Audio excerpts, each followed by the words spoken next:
Welcome, and thank you for joining us today. I'm here today with Dr. Jacques Lenders and Dr. Christina Pamporaki, who I will introduce them in a few minutes. My name is Rochelle Machette. I'm moderating today's webinar and the data manager at the University of New Mexico's Cancer Research Center. But I am here today as a patient and a volunteer. My personal story with pheochromocytoma, or Pheo, as I will reference it, started about 2 years ago. I went to the emergency room with really intense abdominal pain, and they did a scan and they found a tumor on my adrenal gland. And they did another scan probably a week later to rule out metastatic tumor. And then it took 8 months to see an endocrinologist because we have a provider shortage here in New Mexico where I live. And she ordered blood and urine tests because I was symptomatic. So I was having kind of anxiety episodes and then heart palpitations. So my plasma results, or blood results, were, quote, borderline.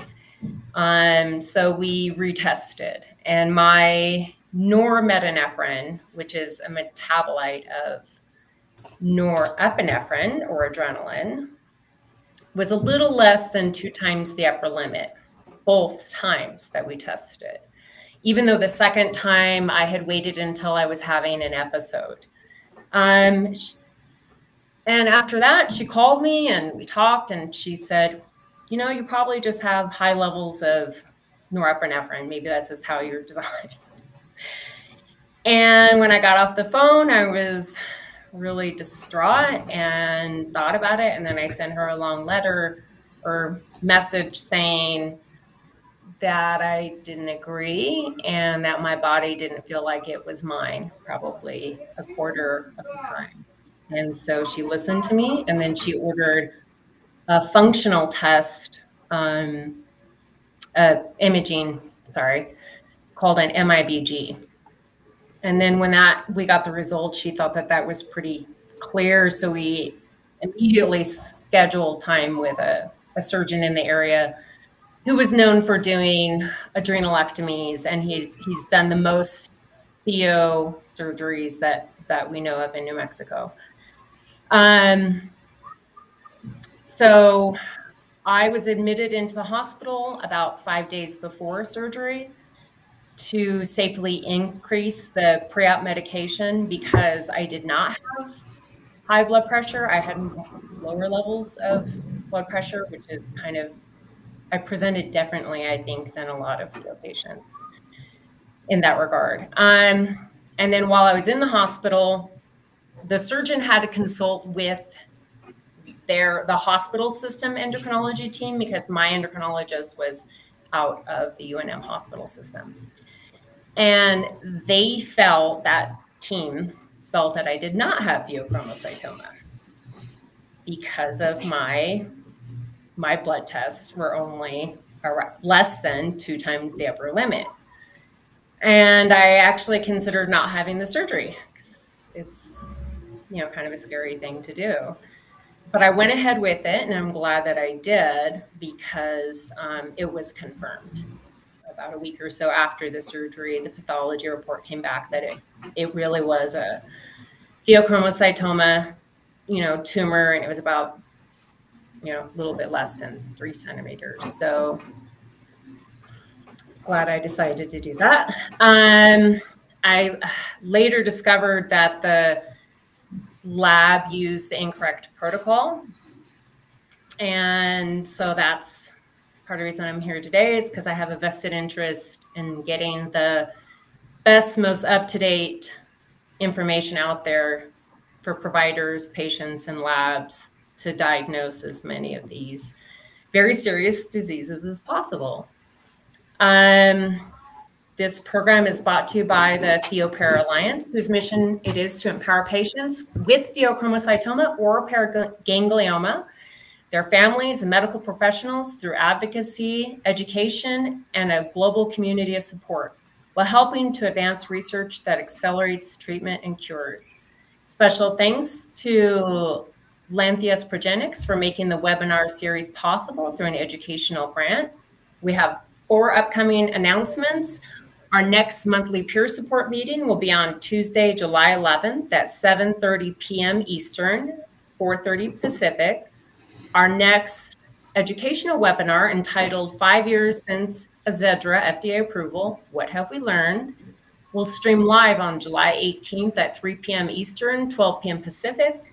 We'll be holding a series of in-person regional conferences this year. The date and locations are as follows: Omaha, Nebraska, August 12th, Bethesda, Maryland, September 9th, Gainesville, Florida, October 28th, Phoenix, Arizona, date is to be determined. Space is limited, so visit our website to register for a conference near you today. The last full week of August is our Awareness Week. We'll be posting more information soon, so keep an eye on social media. Our agenda is Dr. Lenders and Pamporaki will present for about 30 minutes, then followed by Q&A from the community. We'll first ask questions submitted before the webinar. Then you can also type in your questions into the chat section here, and we'll do our best to have all the questions answered if time allows. Many people ask variations of the same question, so listen carefully for questions that are similar. Questions that are less case-specific are appreciated, so the more general, the better. Disclaimer, the content of this and all episodes of the Education Webinar Series is not influenced by our sponsors and is presented by independent healthcare professionals. The information presented on this webinar is for educational purposes only and should not substitute the advice of your doctors or medical team because they have in-depth knowledge of your medical history and current situations. Now I'd like to introduce our expert presenters. Jacques Lenders received his medical degree in 1975 at Radboud University in Nijmegen, the Netherlands. After training as an internist, he joined the staff at the Department of General Internal Medicine at Radboud University Medical Center. While working as a visiting associate at the National Institute of Health in 1992, he developed, along with Dr. Graham Eisenhofer, an assay for measurements of plasma-free metanephrines as a diagnostic test for pheochromocytoma. Upon his return to Nijmegen as a staff member, he focused his research on diagnostic and clinical aspects of catecholamine-producing tumors and became one of the founders of Radboud Adrenal Center. In addition, from 2009 until January of 23, he worked as a part-time affiliate staff member of the Department of Internal Medicine, University Medical Center Gustav Paris, Dresden, Germany.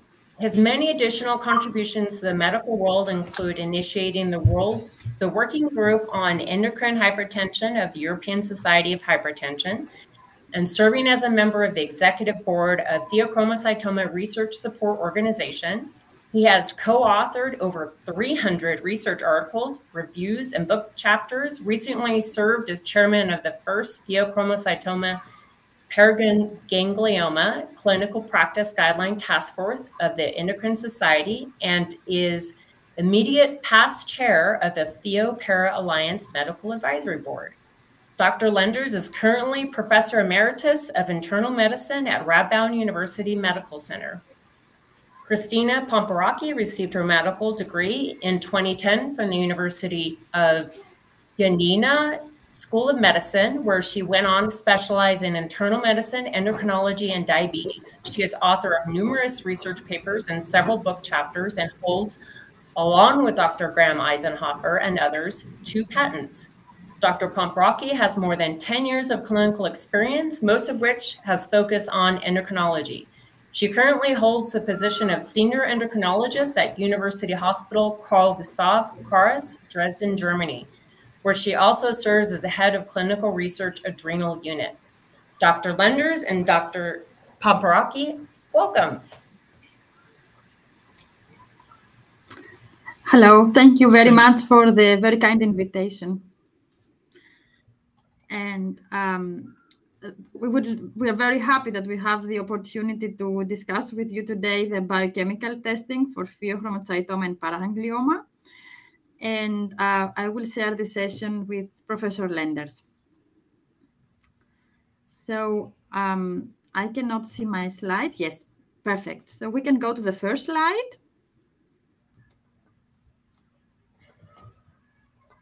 So this presentation of 30 minutes will be focused on the questions that you have sent to us.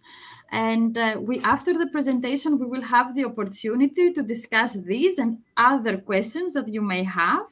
And some of these questions that you have already sent to us are shown in this slide. In particular, you have asked us if we should measure catecholamines or metanephrines to detect the pheochromocytoma, if we should measure metanephrines in blood or urine, how should we collect the blood and urinary samples. You were also interested in knowing if medication can affect the results, the concentrations of the metabolites. You were also interested in the upper cutoffs, in the reference values, if there are some specific reference values, if they have age-adjusted. In addition, you also were wondering about if the diagnostic test that we are currently using has a good diagnostic performance. In other words, if it is a reliable test to use. And finally, you wanted to ask us how we should follow up patients with slightly elevated test results or patients at follow-up programs after an operation of an adrenal tumor.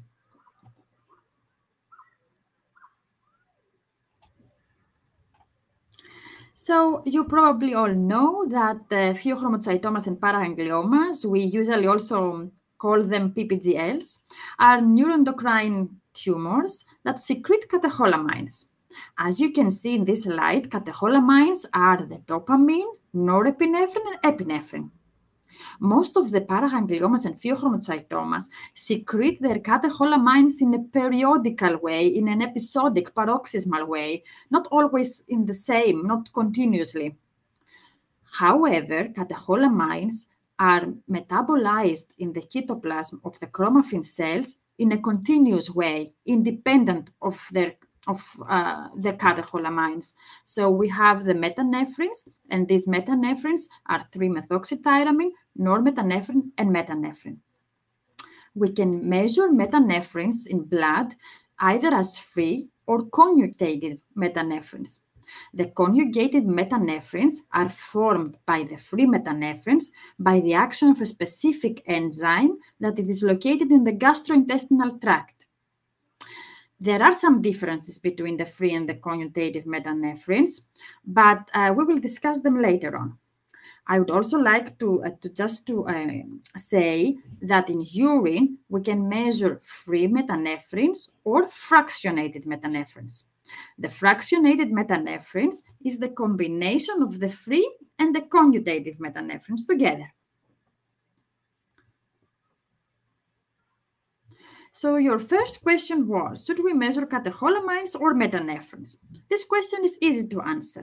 As I said before, catecholamines are secreted episodically, paroxysmally, but metanephrines are produced by the metabolism of catecholamines in a continuous way. So it is a superior metabolite to a diagnosed PPGL. Currently, the Endocrine Society guideline indicate clearly that we should measure metanephrines for the diagnosis of PPGL, and catecholamines are not routinely used. So the next question is where we should measure these metanephrines.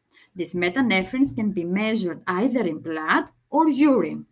In blood, we measure the free metanephrines, and this is important because the conjugated metanephrines that I have previously shown you have not such good diagnostic performance as the free metanephrines. And this is because the free metanephrines are mainly formed in the chromaffin cells, where the conjugated metanephrines also reflect origins from the gastrointestinal tract. With other words, are not so specific for chromaffin cells. In addition, the conjugated metanephrines are cleared by the kidneys and are much more influenced by the kidney function than the free metanephrines. In urine, now, we can measure either free or fractionated metanephrines.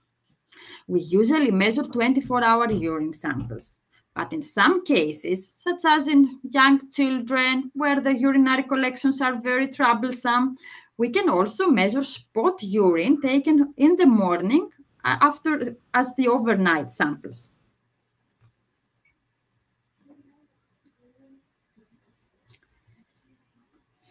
So another question that you had was how to collect bloods for metanephrines. There is too much information out there. So should we draw blood in a seated or in a supine position? And if we are supine, how long should we stay in this position?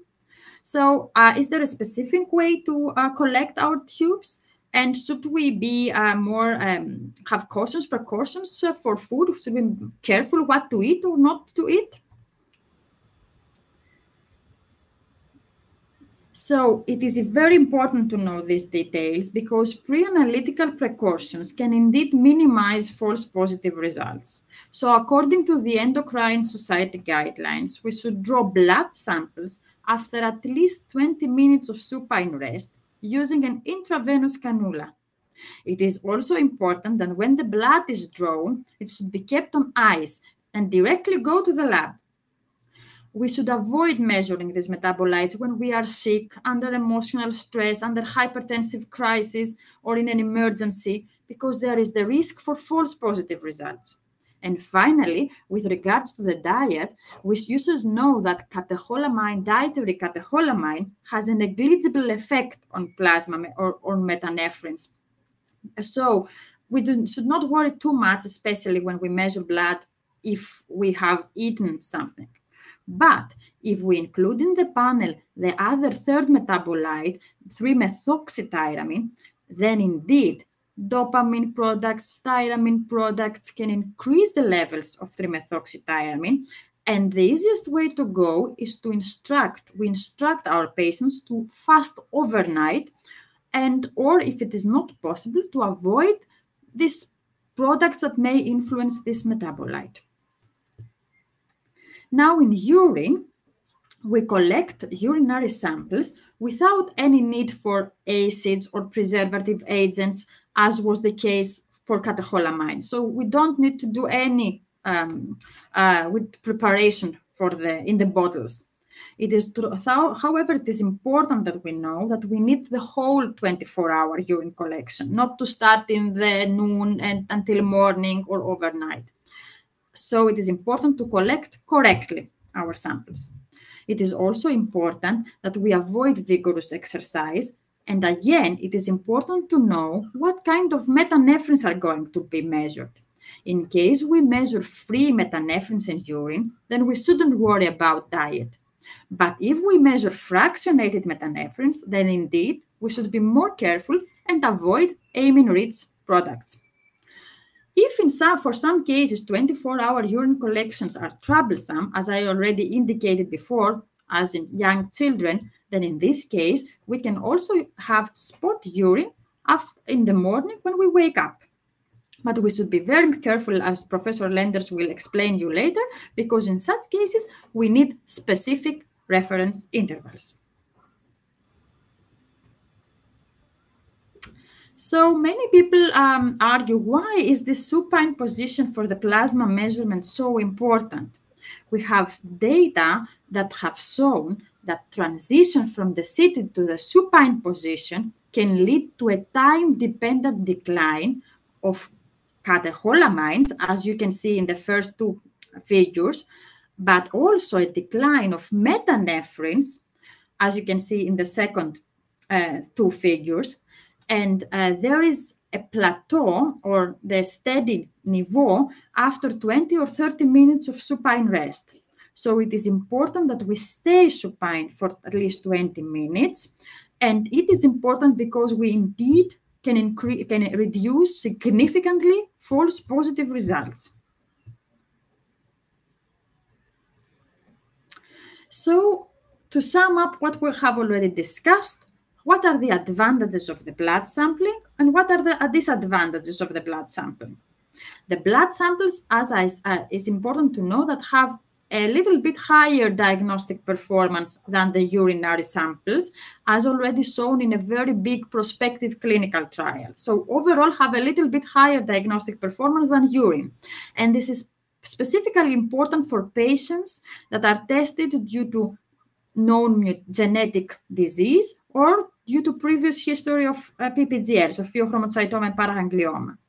Blood sampling has also other advantages. For instance, in blood, we can also include methoxytyramine, this third metabolite that I have initially shown you, whereas in urine we cannot use methoxytyramine. In addition, in the plasma samples are also preferred in patients with advanced chronic kidney disease. So there are lots of advantages in the blood sampling. And of course, it's much more convenient for the patient rather than 24-hour urine collections. On the other hand, blood sampling has also disadvantages. For instance, it is not very easy to stay 20 minutes in supine rest. And it's also not convenient. The clinical settings may not have this infrastructure, enough room for everybody so that they can take samples after 20 minutes of supine rest.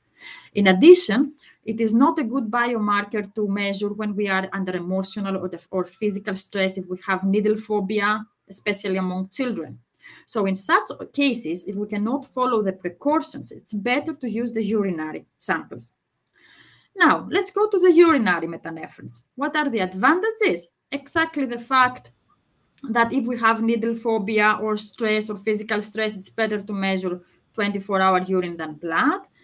It's also more convenient in some clinical settings that do not have places to measure all patients after 20 minutes of supine rest. Among the disadvantages of the urinary collections are the fact that have a little lower diagnostic performance than the plasma, that we cannot add methoxytyramine. Methoxytyramine in urine is useless. Of course, it's a little bit troublesome to gather the samples 24 hours, especially if we have children. And finally, urinary samples, as I already mentioned, are not at all reliable in patients with advanced chronic kidney disease.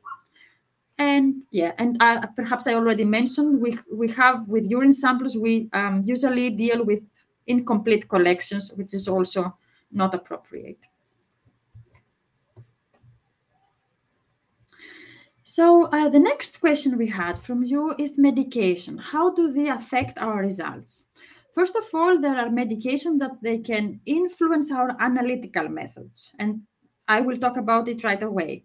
And secondly, there are medications that they can have a pharmacodynamic actions on the catecholamine systems, and this will follow in the next slide.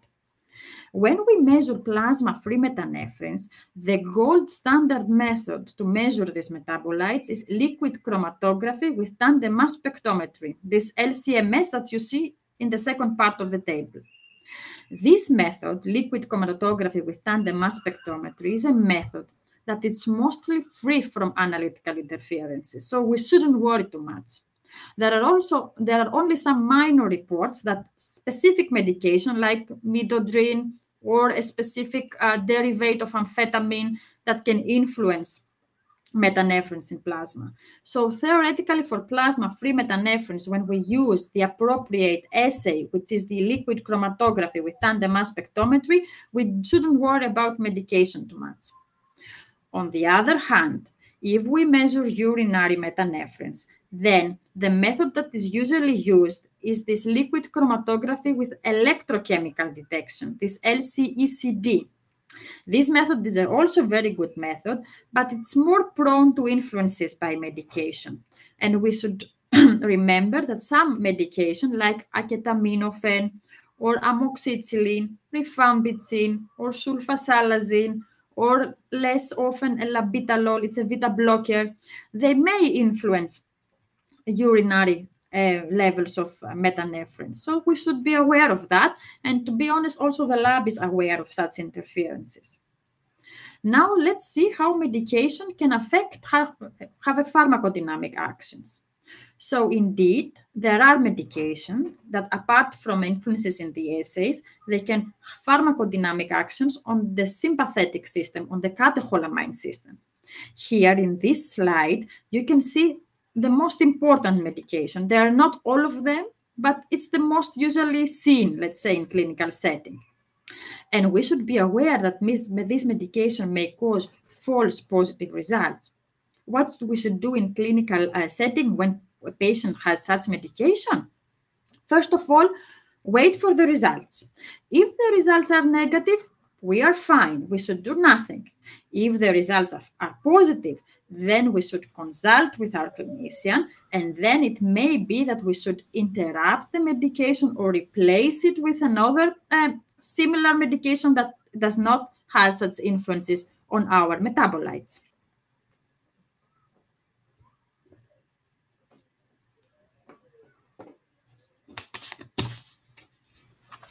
Okay, thank you very much, Christina. I will continue, and a frequently asked question is, and also this time is, what cutoff levels or upper reference limits should we use to determine what level of metanephrine is normal or abnormal? So how can we decide whether the test result is elevated or not?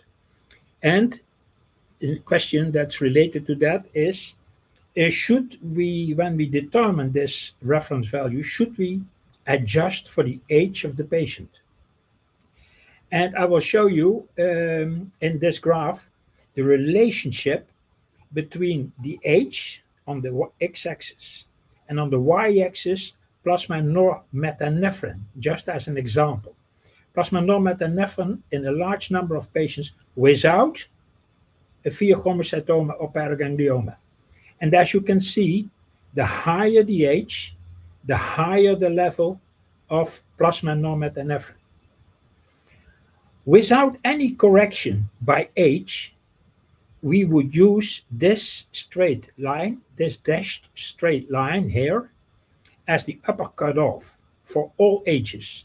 But we need to realize, and you can see that here, these are all false positives. That will result in false positives of 11% of the patient.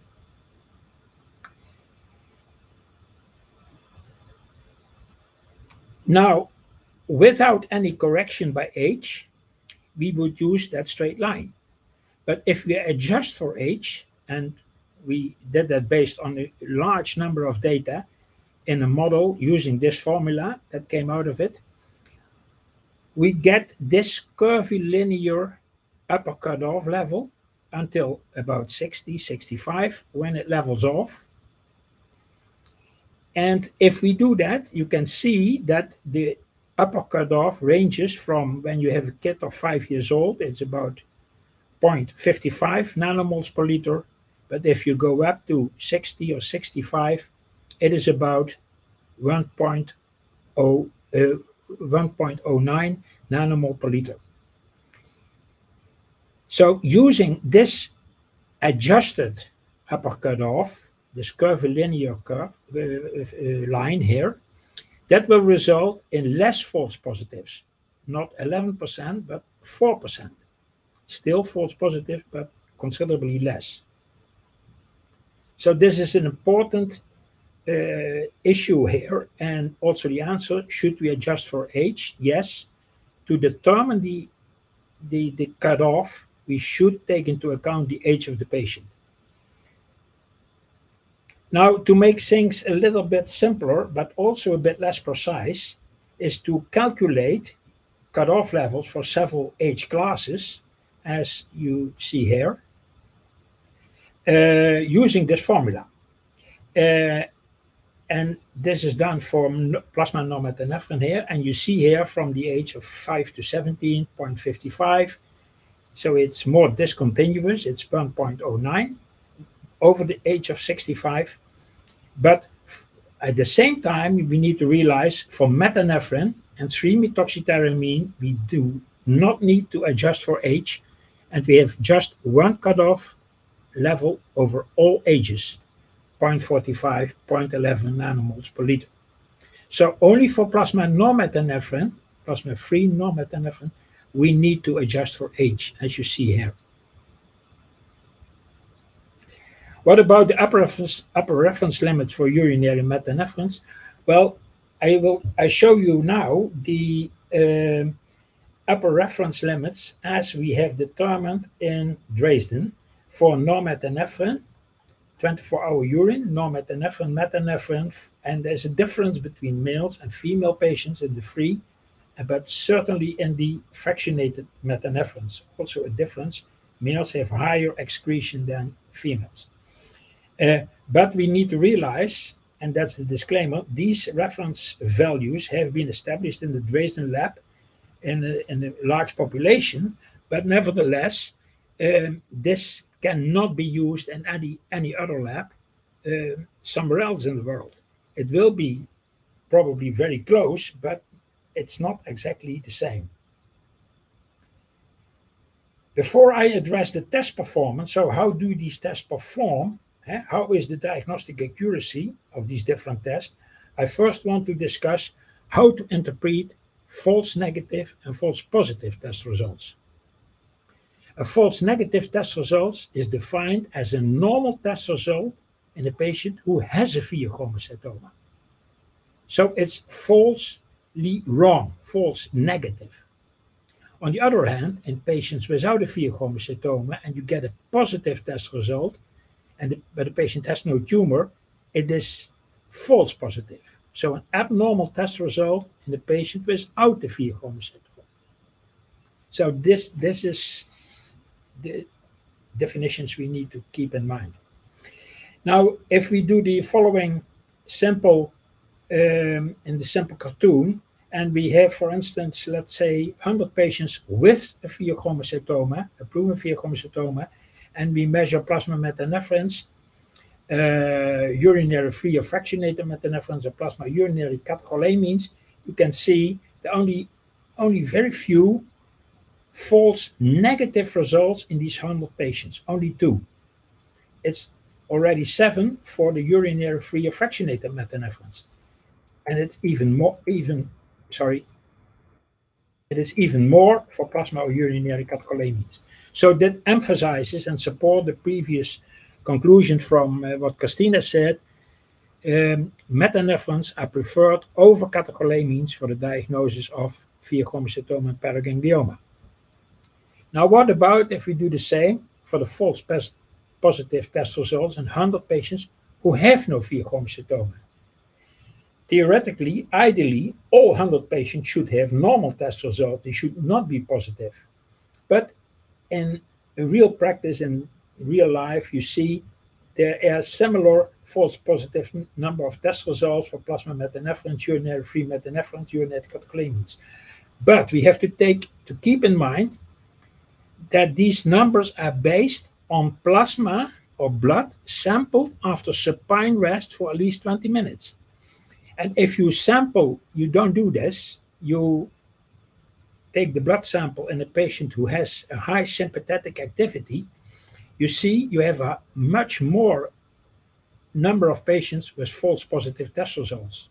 So this re-emphasizes to keep these pre-analytical instruction, at least 20 minutes of supine rest, to keep that in practice. Now, this slide summarizes the diagnostic performance. How good are these tests? Plasma versus urinary test of norepinephrine, metanephrine, and methoxytyremine. And we consider these 3 separate metabolites as one test in this case. And here you can see that the sensitivity, so this is the 100% minus this is the false negative. So the plasma free, nearly 98%. For urinary free metanephrines, it's less, 93.4, and just as for urinary fractionated metanephrines. So the sensitivity is slightly better for plasma free than for urinary metanephrines. On the other hand, the specificity, or let's say the reverse of false positive test results, you see there is not much of a difference, at least not between plasma free metanephrines and urinary free metanephrines, although it's slightly less in urinary fractionated metanephrines. So if you cannot, if a center is not able to take the plasma-free metanephrines and measure it after at least 20 minutes of supine rest, there's an alternative. Measure either free urinary metanephrines or urinary fractionated metanephrines. We are a little bit less, but still can be used as an alternative. What are the reasons for false negative test results of plasma and urinary metanephrines? Well, first of all, if you don't do the sampling in the correct way, and this applies to both blood and urine. Very small tumors where you might have false negative test results, and very rarely some tumors do not produce catecholamines, and consequently also there's no production of metanephrines. But that's quite rare that they do not produce anything. What about false positive test results? What is the reason for that? The same if you do incorrect blood sampling. So if you don't take, you take a plasma sample seated, no rest, the patient is hurrying in, come in the clinic, could not find a parking place for his car, he is stressed, and you take a blood sample, there's a high chance you will have a false positive test result. So all stressful conditions, anyway, patients with acute illness. In general, it doesn't make sense to take blood samples in the emergency department when the patient is acutely sick, or in the intensive care unit where patients are very sick. There's a very high risk of false positive test results. And finally, as Christina already pointed out, there may be interference of medication. Now, there's an important question is always, and that was also very instructive, the story from Rachel. So what to do if the test results are only slightly elevated? That means they are higher than the upper cutoff. You see here on the x-axis, let me show first the slide. These are a large number of patients with no pheochromocytoma or paraganglioma, and these are patients who have the tumor. And they show you here the fold increase of norepinephrine above the cutoff. So this is the cutoff level that is used for these patients. And this is twice the upper cutoff. So that's what Rachel also said. Well, her result was less than twice the upper cutoff. So it was somewhere in a gray area here, you see. And as you can see, both patients who have no tumor or patients who have the tumor, there are some patients that have slightly elevated test results. Also the patients who have no tumor, but certainly also the patients who have the tumor. So this is very important to realize.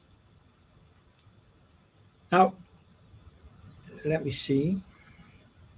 These are the slightly elevated test results.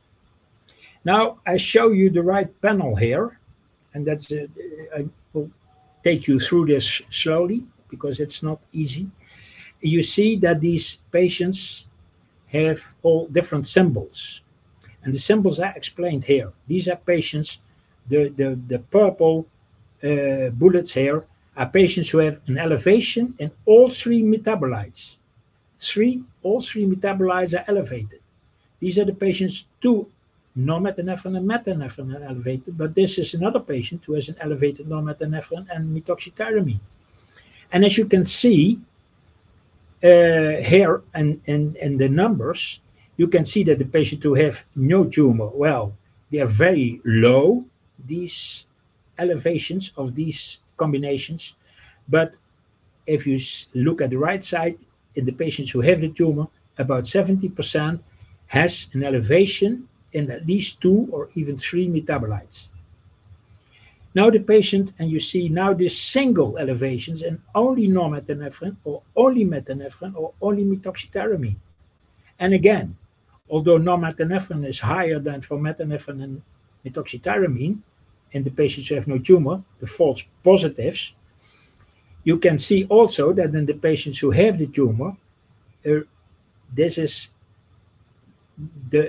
indicates that norepinephrine is the metabolite that's mostly affected in patients with the tumor, less so for metanephrine and methoxytyramine. And these are the patients who are completely negative. So all three were negative. Now, so this led us to conclude that elevations of 2 or more metabolites, either one of these three possibilities, or an elevation more than twofold, the upper cutoff, these patients have a high probability, and that's more than 95, even 99%, that these patients have a tumor in, let's say, more than 90% of the cases. So these patients should go to imaging immediately. So finally, the last issue, how do we deal with patients after unilateral adrenalectomy? Now we have to realize that there are not many studies, there are a few studies, 2 studies that show, that have looked into what is about the plasma and urinary levels of methanephrin in patients who had a previous adrenalectomy. And in general, you could say, grosso modo, 20 to 25%, the levels are lower than in the control group. However, and that's very important, I want to stress that, we have no specific reference limits for patients after adrenalectomy. So yes, we expect and we can see that the levels are lower, but we do not have specific reference limits for these patients. And there's one solution to this problem, because you would say, well, if you have no reference limits, who would you ever know if the patient had a Pheo in the past and had an adrenalectomy? What will happen in the future? The only solution is that you follow up these patients in time. So if you follow up these patients closely, they will show any relevant increase over time. That will go up if there's a recurrence of the tumor. But of course, this needs follow-up. So you can't tell the patient, you don't need to come back. You have to follow up the patient. Finally, there are 2 algorithms, and it was very difficult not to get around algorithms, and I can't discuss them in detail, but they are in our endocrine reviews paper, which I will show you soon. So if you suspect the patient is suspected to have a PPGL, a Pheo or paraganglioma, you measure the metabolites, methanephrin and methoxytyramine. And if all 3 are normal and the pretest probability is very low, then you can consider the PPGL as excluded. However, if it's the pretest probability, the chance, because the patient has a huge number of symptoms, typical symptoms, and the suspicion is high, then false negative results are possible, but very rare. So you need to repeat the results at least. And that's certainly the case for patients who have, let's say, an incidentaloma, who had a previous pheochromocytoma, had a hereditary predisposition, a genetic mutation. Now, if there's a single elevation, or an elevation in a single metabolite, or it's less than twice the upper reference limit, so an elevation in a single metabolite less than twice, again, we have to know what is the pretest probability that the patient has PPGL. And if it's low, repeat it after 3 to 6 months. If it's high, the chance is higher that a positive test result, you will have a Pheo. And you need to consider a clonidine test if only norepinephrine is elevated, or you go to imaging. If you have an elevation of more than twice the upper reference limit, or an elevation of 2 or more metabolites, and irrespective what is the pretest probability, the chance that the patient has a Pheo is more than 80%, and proceed to imaging. So that is in a quick overlook, and the similar slide you can see here for fractionated urinary methanephrin. And I want to stress here, it's the 3 times the upper limit from the single metabolite, and here it's also more than 3 times, or an elevation of both norepinephrine and methanephrin. So otherwise it's more or less similar, but you can read this in our recently published review paper in Endocrine Reviews, where you can find all the details of these follow-ups. So thank you very much. And we are happy to take some more questions. Okay. I have the questions that were submitted beforehand. Let's see how many we can get through. This one is actually from the Facebook group. There's a large population on there. Can you discuss, and it was partly covered, but part of it I don't think was completely covered. Can you discuss when it is appropriate to do supine and upright catecholamines and the significance of a clonidine suppression test for borderline results?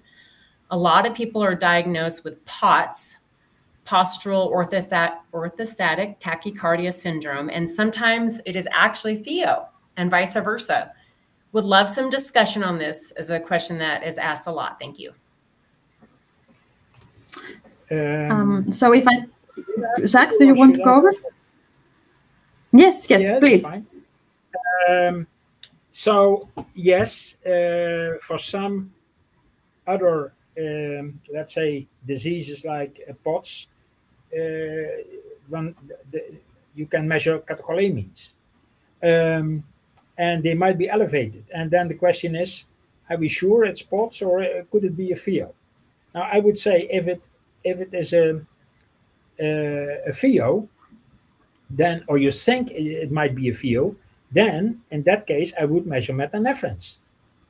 So you cannot go on with your catecholamines. Yeah, you could say, well, okay, I have my elevated catecholamines, I have my elevated norepinephrine because it is specific than norepinephrine, and I do a clonidine test. But we know from previous studies that if you do a clonidine test with either plasma norepinephrine or plasma normetanephrine, the diagnostic accuracy of using normetanephrine is higher than that of norepinephrine. So in general, yes, if you do plasma catecholamine testing, because of suspicion of POTS, you find a high plasma norepinephrine, you wonder whether there's a Pheo, I would go to plasma-free metanephrines. And if then only the I'm still in the sharing mode, I think. Yeah, you can see the slide. Yeah. So if it's still elevated here, your normetanephrine, you see, and you really think because there's a high suspicion, then you can do this clonidine test. But for that, you need to measure normetanephrine, not norepinephrine. I hope that answers. Okay. All right. Let's see. Can you please talk about Chromogranin A and how it can measure paraganglioma's activity? Yeah. Christina, you want to do this or? Yeah, I can start and you can add on. So I will be simple in my let's say answer. Chromogranin A has significantly worse diagnostic performance than metanephrine. So there is no reason to use a test which is worse than the one that we are currently using. So we do not use chromogranin A. Another issue with chromogranin A is that it is influenced from many things, from medication, from disease, from the thyroid disease to parathyroid, from cancers to medication like proton inhibitors. So it's influenced from many, many, many parameters that we cannot control. And the third important issue for chromogranin A is that we measure it with immunoassays, and every lab has its some reference intervals that are not validated. We do not know exactly if the levels are high or not. So it's quite problematic to use chromogranin A, and to be honest, we do not use it in daily clinical practice because, as I said initially, we have a much superior test on our hands than chromogranin A. All right. Why would the plasma norepinephrine and dopamine be elevated greater than 2 times the upper limit of normal repeatability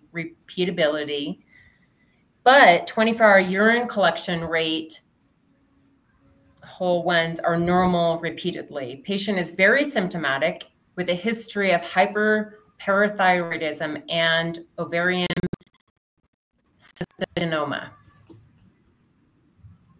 I'm not completely sure I fully understand the question. So why is in a patient? I think they're asking.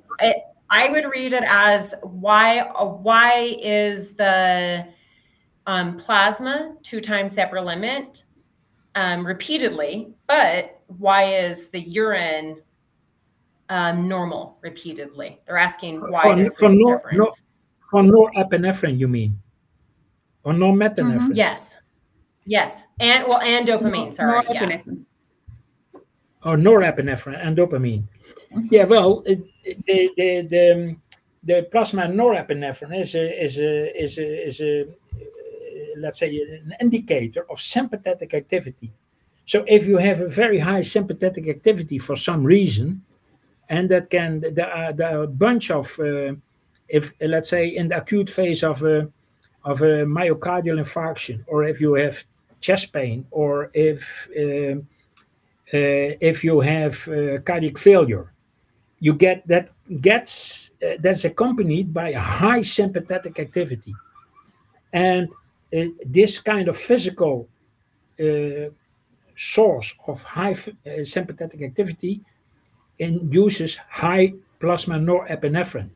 Now, you would expect then it would be also elevated in the urine. Yes, in general, that's probably the case, although the urine is something that is diluted over 24 hours, while the plasma level is at a certain time point.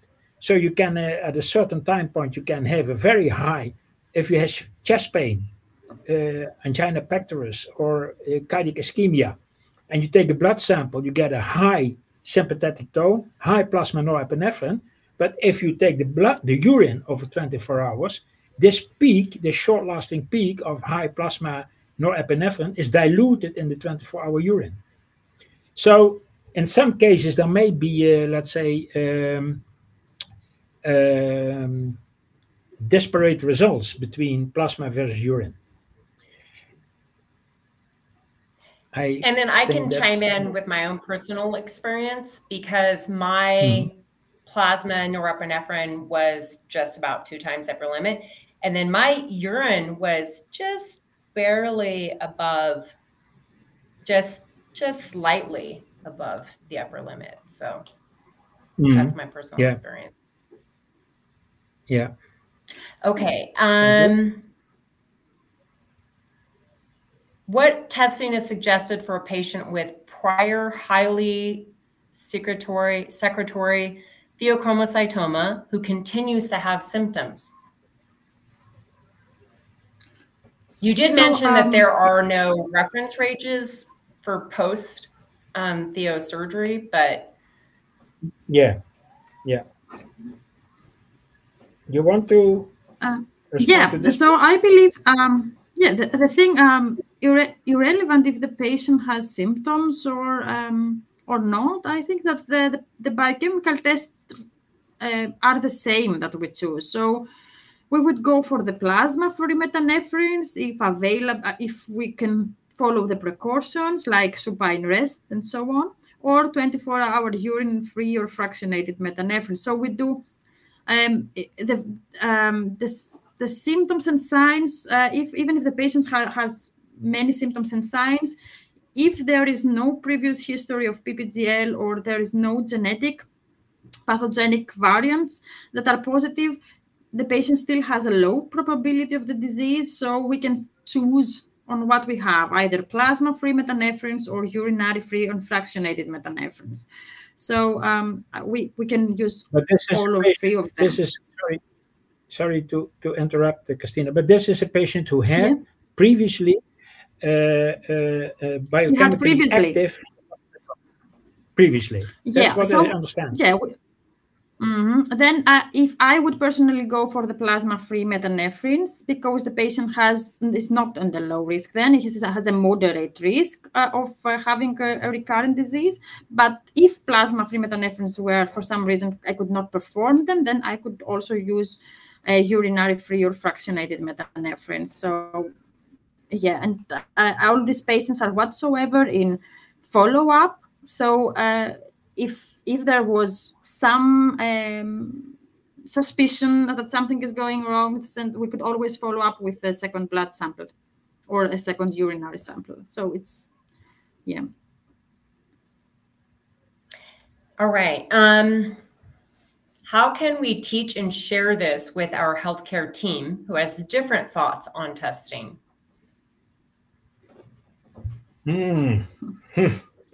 That's a tough one. Yeah, well, there is a clinical guideline, the first one that, and the only one that has been published in 2014 by the Endocrine Society. And there we already argue that plasma metanephrine is the way to go. And we should take blood samples after supine rest. Everything is already there. But especially, it's not only in the US, but some other parts of the world, taking the patient supine in a room where the patient is lying quietly with an enveloping IV line. That's apparently it's difficult to organize in some centers. In the Netherlands, I know it's all centers do, but we are a small country. But it's also difficult and not practical for many centers, for instance, in the UK. But so what you could do, and what some people do, they just take a blood sample in the seated position without rest, and they say, if it's normal, you are done, because then you are pretty sure the patient has no pheochromocytoma. But if it's elevated, the patient has to come back, and you need to take the blood sample after supine rest. You have to do the whole procedure, but now as it should be. So I think from the scientific point of view, the best way to do is directly just put a line in, keep the patient supine, relaxed in a comfortable environment, and take a blood sample. Then you are done. But I think most physicians know, at least in Europe, but I know there's also some resistance in many places because it's pretty laborious for the clinical staff and the nurses, etc. And it's probably, maybe in the US, it's more costly. I don't know if that's any reason. I don't think so. Yeah, well, other possibilities are meetings. The primary care field usually, at least in the Netherlands and Europe, usually do not do plasma metanephrines or urinary metanephrines. It's only done in the secondary referral centers and hospitals. But in the US, it might be different. And in that case, we should teach also primary care physicians. But the most important point in the diagnosis of pheochromocytoma paraganglioma is that the diagnosis has to be considered. I don't think it's the biochemical test. There's a problem with the biochemical test, sure, but the first barrier in more quickly and more appropriate diagnosis is the consideration. Many physicians never see it and hardly think about it. It's very tough for primary care physicians to think about a Pheo because maybe they see it once in their life. Right. My endocrinologist had been practicing for 30 years, and I believe she'd only had 4 patients with Pheo. Yeah. As an endocrinologist. Yeah, so it is very rare. That can be an impediment itself. Yeah. Yeah. So that's another point. You remind me of that. Is that I think the clinical care for patients with pheochromocytoma, paraganglioma should be concentrated in a limited number of centers, because if you see one patient a year, that's not enough to get experience with it. And that's why the Alliance organized these clinical centers of excellence to designate the centers that have the experience to deal with patients with Pheo paraganglioma. That is the all right. Oh, sorry. Yes, the Centers of Excellence. Right. Absolutely. That's a really good resource for patients and clinicians. All right. Well, thank you to Dr. Lenders and Dr. Pamporaki for your time and dedication to the patient community. This webinar will be available in a few days on YouTube and on the website. And we will transcribe the Q&A portion, and we'll have that available as well. Sign up for our e-news and follow us on social. If this information has been useful to you and you're interested in donating, you can do so at pheopara.org/donate. Special thanks again to Lantheus Progenics for making this webinar series possible through an educational grant. Thank you to everyone who attended today. Thank you very much, Rochelle. Welcome. Also, and also Mike, organized it, and May. Thanks for the organization. Yeah. Thank you very much.